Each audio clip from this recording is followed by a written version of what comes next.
TKO gym here in Canning Town. Thanks for talking to FrankWarren.tv. You were saying earlier on that the TKO gym could do with a win. How confident are you that Mathew Marsh can do that for you on the 21st of November at Bethnal Green? Well, as usual, Connie, I'm very confident, not overconfident.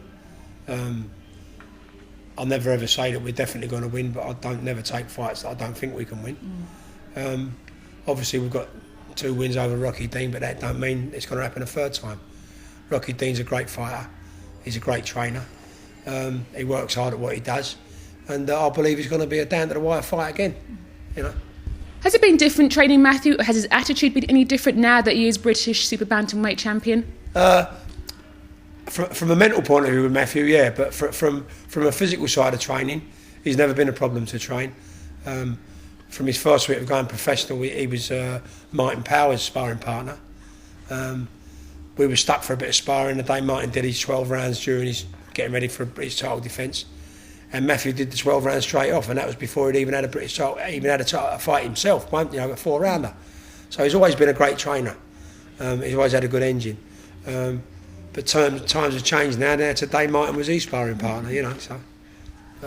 You mentioned 2 wins there over Rocky Dean already. Now, obviously, this could mean that Rocky Dean is coming out and thinking, third time lucky, this is going to be my night. Yeah, I don't expect Rocky to think anything else. I mean, as I just said, I know Rocky personally. He's a very nice fella. He deserves a bit of luck, but I just hope he don't get it in this fight. Let's just a word on other members of the TKO gym here. We saw Tony Oki recently lose a very, very good fight with Nathan Cleverly for the Commonwealth light heavy title. How is he? Tony's fine. I mean, he's took a little bit of time out with his girlfriend. They've been on holiday to Egypt. That's the place. They've been on holiday to Egypt, and he's coming in tomorrow to sit down and have a chat. And we'll have a talk about different options where we can go and what we can do. And I'm pretty sure there's still life in the old boy yet. OK, back to the fight at hand. As I say, 21st of November at Bethnal Green with Mathew Marsh defending his British Super Bantamweight title. But, you know, Rocky Dean is from a gym not too far from here, just down the road. Is there a bit of rivalry there between the 2 gyms? No, not really. I don't sort of think in that sort of lines. I just care for my fighters. I don't really care who they're fighting and where they're from. As long as it's a fight I believe we can win, then that's, as far as I'm concerned, the only rivalry is between the 2 fighters in the ring.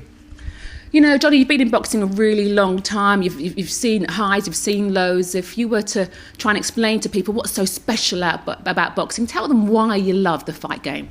I'm not going to give you one of these old cliches, you know, I was a bad boy and come into boxing and it put me straight and things like that, because that's been said, done and worn a T-shirt, so often it's untrue. But for kids out there who are thinking about coming into boxing, and for parents more so, if they're thinking about letting their children get involved in boxing, it's not the sport it was years ago. There's not that many critical injuries there was years ago. It's medically much better now. Amateur training is a lot more self-supervised and safety supervised now than what it was years ago. It gives kids discipline, you know, the same old things everybody else says. It learns them to respect other people instead of thinking they're the be all and end all. And it's like being a drug addict. You know, I never boxed professional. I only boxed amateur, and I wasn't that good as an amateur. But when it come to the time for me to pack it in, I just couldn't.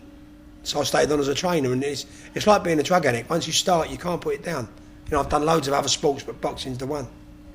And obviously, back to this fight at hand with Mathew Marsh. When he goes down to Bethnal Green, what do you say to him? What do you say to your fighters when they're going in? It's his first defence of his title. He's going to be keen, obviously, to hold on to that belt. Your role right now, from here up until his fight, what do you say to your man? You just keep him motivated to the job in front of him, and you just try to sort of again explain to them that you wouldn't be taking fights that you didn't think they could win, and it's just a matter of keeping them mentally right, really. Some fighters are more mentally strong than others. For instance, going back to Tony Oki, he's so mentally strong it's untrue, but he's such a nice guy. Mm-hmm. You can never believe how mentally strong he is. Mathew's a little bit different. He's a little bit temperamental. You've got to tread a little bit careful with Mathew, but he's again, once that bell goes, Mathew don't need no motivating. He's self-motivated, really. If I just before we go, just to show everybody at home what's been making all the noise down here, is your little puppy from the gym, Belle. Just why have you got Belle? We've had a few little problems from rodents because we're next door to a skipyard, and I don't really like cats.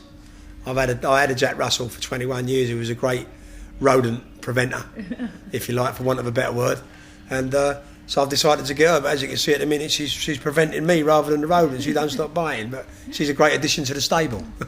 Johnny, Eames and Belle, thank you very much. Thanks very much.